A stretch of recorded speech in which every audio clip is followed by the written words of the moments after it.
액션 let's go 저 건물을 찾으러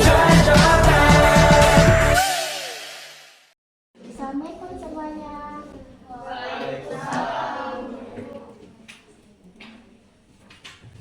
Selamat pagi semuanya. Apa kabar hari ini? Baik, Bu.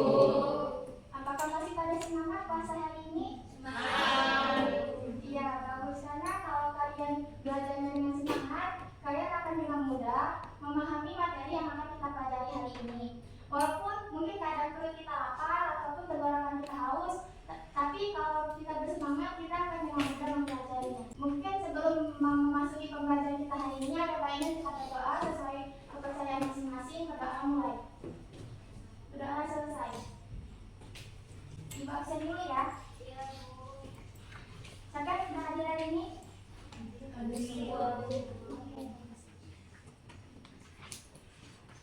Sebelum kita memasuki pembelajaran, ada baiknya kalian merapikan terlebih dahulu meja kalian.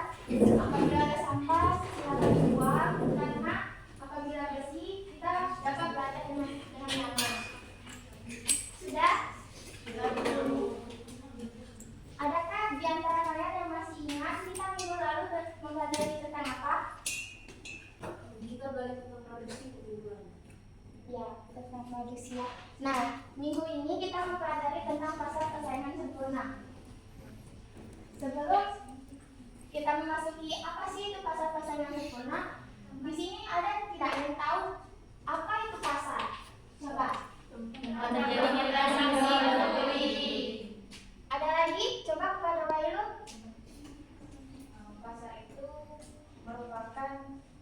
Pasar persaingan itu merupakan pasar di dalamnya terdapat penjual dan pembeli seperti yang disebutkan teman-teman tadi, Bu.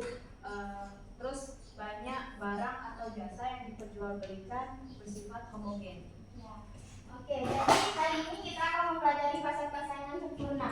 Yang mana pasar persaingan sempurna ini dengan mempelajarinya siswa mampu mengetahui apa itu pasar persaingan sempurna. Siswa juga mampu mengetahui karakteristik apa saja karakteristik dari pasar persaingan sempurna serta mengetahui kelebihan dan kelemahan dari pasar persaingan sempurna.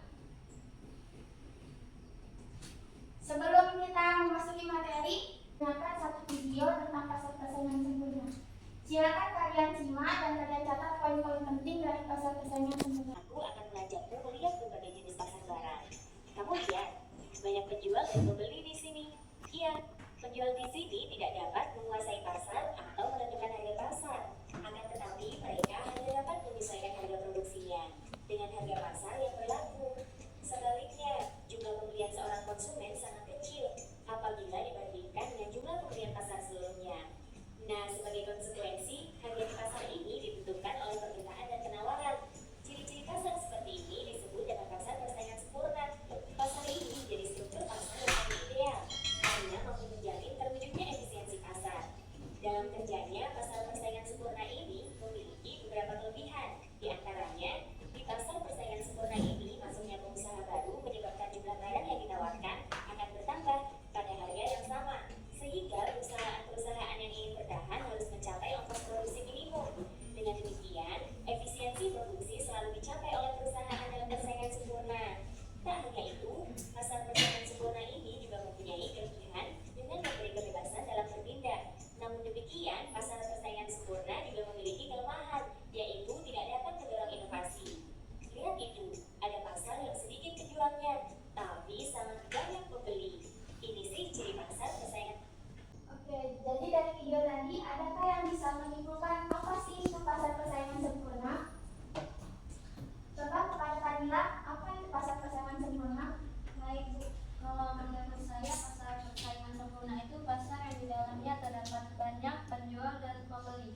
Ya, terima kasih pada Fadila. Selanjutnya, apakah ada yang ingin menanggapi atau menambahi jawaban dari temannya tadi? Coba kepada Wailu. Jadi sudah benar, Bu, yang dijelaskan oleh Fadila tadi, bahwasannya pasar persaingan sempurna itu merupakan pasar yang di dalamnya terdapat penjual dan pembeli yang banyak barang atau jasa yang diperjualbelikan bersifat homogen. Ya, benar sekali ya. Mari kita apresiasi dulu pada teman-teman kita. Jadi,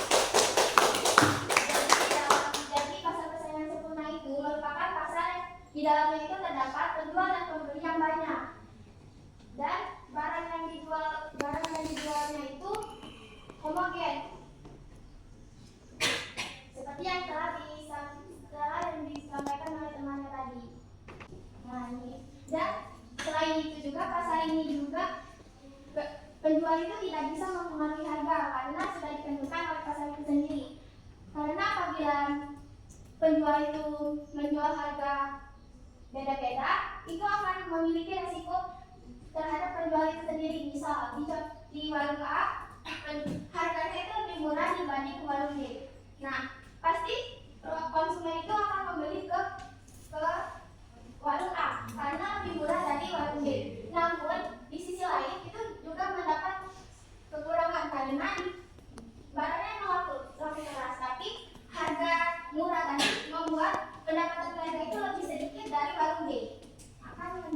Akan bisa jadi menyebabkan kerugian. Selanjutnya itu kita akan membahas ciri-ciri. Nah, di sini kalian kan tadi kita sudah membahas pengertiannya tadi. Nah, dari pengertiannya tadi, apakah ada yang bisa menebak apa sih ciri-ciri dari pasar persaingan sempurna ini? Barang dan jasa bersifat homogen. Ya, betul. Ada lagi? Harga ditentukan oleh pasar itu sendiri. Ya, benar.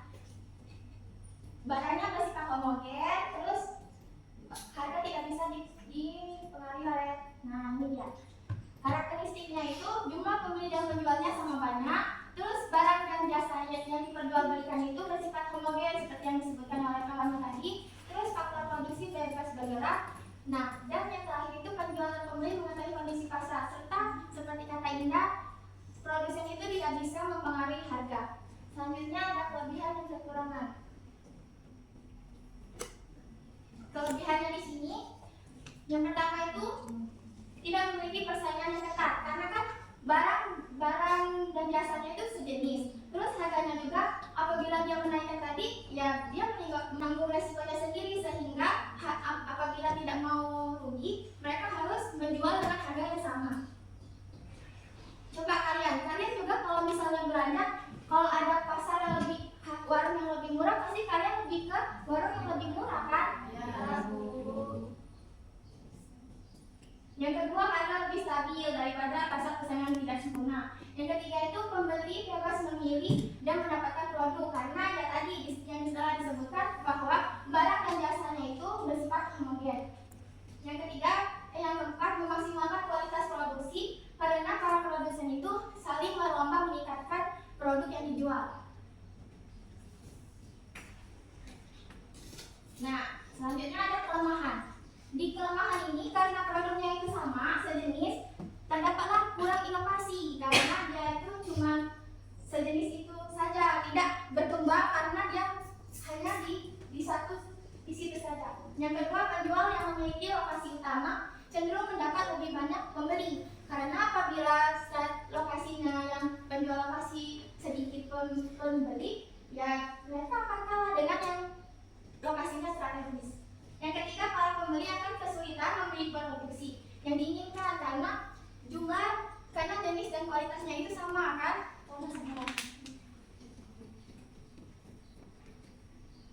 Oke, pusing guys? Pusing. Kita explain dulu mungkin ya.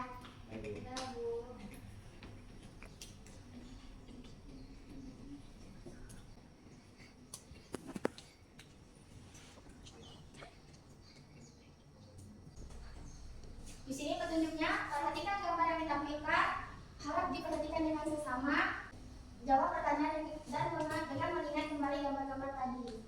Nah, sudah siap? Siap. Silakan diperhatikan. 1, 2, 3. Sudah? Sudah, Bu. Kita lihat ya pertanyaannya. Benda apa yang ada 2? Uang ya? Benarkah uang? Ada yang berpandangan lain? Pensil? Oke, kita kunci jawabannya ya. 1, 2, 3. Ya, uang. Tepuk tangan menjawab uang. Oke, sudah ya. Sudah, mungkin itu saja materi yang dapat Ibu sampaikan.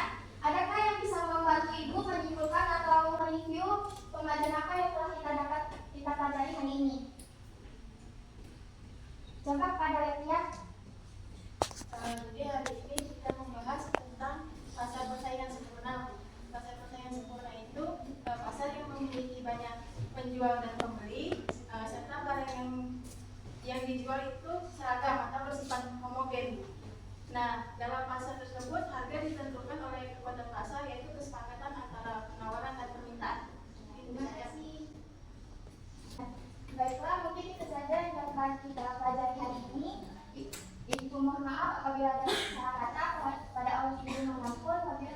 hidayah. Wassalamualaikum warahmatullahi wabarakatuh.